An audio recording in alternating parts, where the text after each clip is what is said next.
Jutsu Kaisen season 3 का first part officially and कर दिया गया है, जिसका नाम इन्होंने रखा था द कर्लिंग गेम आर्क। वैसे ये शो काफी अच्छा गया है और इनको काफी अच्छा रिस्पांस भी मिला है। रेटिंग भी काफी अच्छी आई है, 9+ रेटिंग आई है और ये हर शो का ख्वाब होता है और ये इनको मिल गई। जहाँ नो डाउट इनकी एनिमेशन क्वालिटी ने काफी ज्यादा कमाल किया है, मुझे पसंद आई है। और हाँ, मैं इसकी तारीफ भी करता हूँ कि इन्होंने काफी अच्छे से हर एक चीज को डिजाइन किया है। मापा वालों की इसके बारे में तारीफ बनती है, लेकिन यहाँ मामला फिर भी गड़बड़ हो जाता है। मामला ये है कि लोग फिर भी इसको भर भर के गालियां दे रहे हैं। जी हाँ, भर भर के गालियां दे रहे हैं, क्योंकि जाहिर बात है कि एक ऐसा शो जो काफी हद तक लोगों को एंगेज किए हुए है, जब वो ऐसी गलतियां करे तो जाहिर बात है कि लोगों का गुस्सा करना बनता है। न करते हुए हम उन गलतियों की तरफ बढ़ते हैं जहाँ पर हम इस बात की तरफ तवज्जो देंगे कि यार आखिर क्या गलतियां हुई हैं जिनकी वजह से लोग इनको भर भर के गालियां दे रहे हैं, खासतौर पर जापानीज फैन। क्योंकि ओवरऑल वर्ल्ड से इन्हें काफी अच्छा रिस्पांस मिला है, लेकिन जापानीज फैंस की तरफ से इन्हें काफी बुरा रिस्पांस मिल रहा है। तो जाहिर बात है इस पर बात करना बनती है, तो वीडियो इसी से स्टार्ट करते हैं। मैं उन पॉइंट्स की एक लिस्ट बनाई जिसके चलते मापा वालों को गालियां पड़ रही हैं, और उन पॉइंट से मैं काफी हद तक एग्री भी कर पाया। तो चलते हैं उन पॉइंट्स की तरफ जिनकी वजह से मापा को गालियां पड़ रही हैं। तो पहला जो पॉइंट आता है वो ये है कर्लिंग गेम आर्क के रूल्स। ये काफी स्ट्रिक्ट और काफी अजीब किस्म के थे, जिसकी वजह से लोगों को पसंद नहीं आए, और बाज दफा तो लोग खुद ही भूल गए कि भाई इनके रूल्स थे क्या। इतने ज्यादा रूल्स थे कि समझ में ही नहीं आ रहे थे। हालांकि जो मांगा के अंदर है उन्होंने वहां पे काफी अच्छे से इस चीज को एक्सप्लेन किया है, लेकिन जहाँ पे एनिमे के अंदर ये एक्सप्लेन नहीं कर पाए उस तरीके से, तो जिसकी वजह से लोगों ने इनको भर भर के गालियां दी हैं। वैसे जितने रूल्स थे ना, मुझे भी समझ में नहीं आ रहे थे, तो मैं इस प्रॉब्लम को जेन्युइन समझता हूँ। दूसरा इंपॉर्टेंट पॉइंट आता है लैक ऑफ इमोशंस। यस, इस सीजन के अंदर हमें कोई इमोशन दिखाई नहीं गए, बस फाइट फाइट एंड फाइट। एक गेम के बाद दूसरी गेम, दूसरी गेम के बाद तीसरी गेम, और बस यही चलता जा रहा था। ना किसी कैरेक्टर की बैकग्राउंड स्टोरी अच्छे से दिखाई जा रही थी, ना उनको काफी अच्छे से रिप्रेजेंट किया जा रहा था, जिसकी वजह से जाहिर बात है कि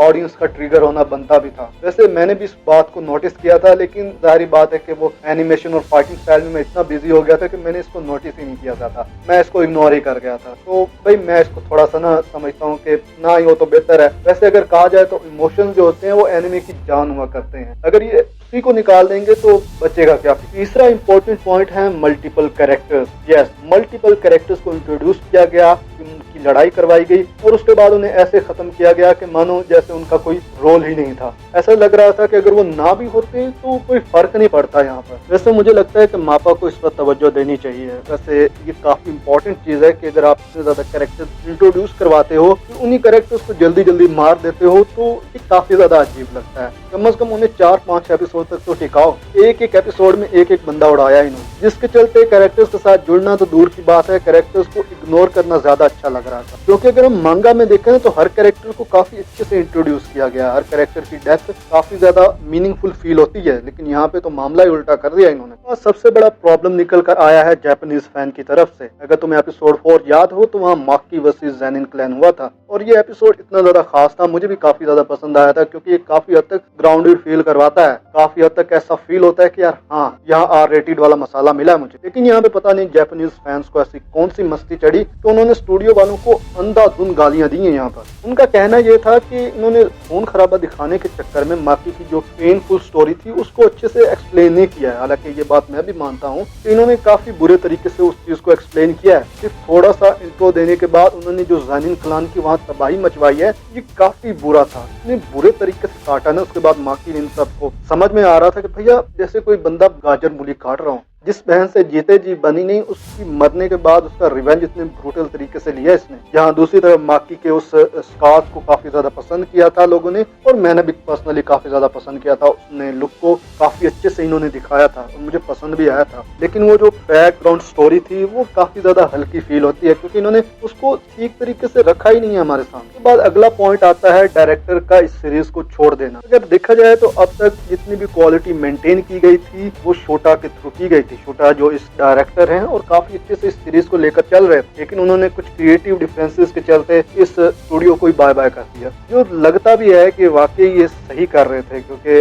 इमोशंस तो उन्होंने घुसेड़ने ही नहीं दिए यहाँ पर, जिसकी वजह से फैंस का ये मानना है कि यार कहीं जो इतनी ज्यादा कंटिन्यूटी इन्होंने अब तक मेंटेन की हुई थी एनिमेशन के थ्रू, वो कहीं डूब ना जाए। वैसे अगर देखा जाए तो मापा एक ऐसा स्टूडियो है जो अपनी प्रॉब्लम को बहुत जल्दी फिक्स कर लेता है, तो इससे कोई फर्क नहीं पड़ता कि डायरेक्टर कौन बनता है। सकता है। वैसे अगर मैं कहूँ तो भाई छोटा कोई वापस ले लो ताकि तुम्हारी रोजी रोटी सही चलती रहे। तो बाद जो पॉइंट आता है वो है यूजी इतादोरी। यस, यूजी इतादोरी खुद इस शो के लिए प्रॉब्लम बन गया। हुआ कुछ यूं कि जब शो को शुरू किया गया था तो उस यूजी इतादोरी को मेन कैरेक्टर के तौर पर इंट्रोड्यूस करवाया गया था, लेकिन जैसे जैसे मामला आगे बढ़ता गया यूजी इतादोरी का कैरेक्टर एक तरह से साइड लाइन होता गया, चाहे वो सीजन 2 हो या उसके बाद जब सीजन 3 आया हो उसमें भी दूसरे कैरेक्टर्स को इतना ज्यादा दिखाने के चक्कर में यूजी इतादोरी को इस तरह साइड लाइन किया गया कि लोग पूरे तरीके से भड़क गए कि यार ये क्या कर रहे हो। जो मेन कैरेक्टर है वो 2-3 एपिसोड तक दिखता ही नहीं है, जिसकी वजह से मापा को वाकई गालियां पड़ी हैं। और सेकंड लास्ट पॉइंट आता है फैंडम वॉर्स का। यस, गोजो सुकुना का इतना फैन बेस है कि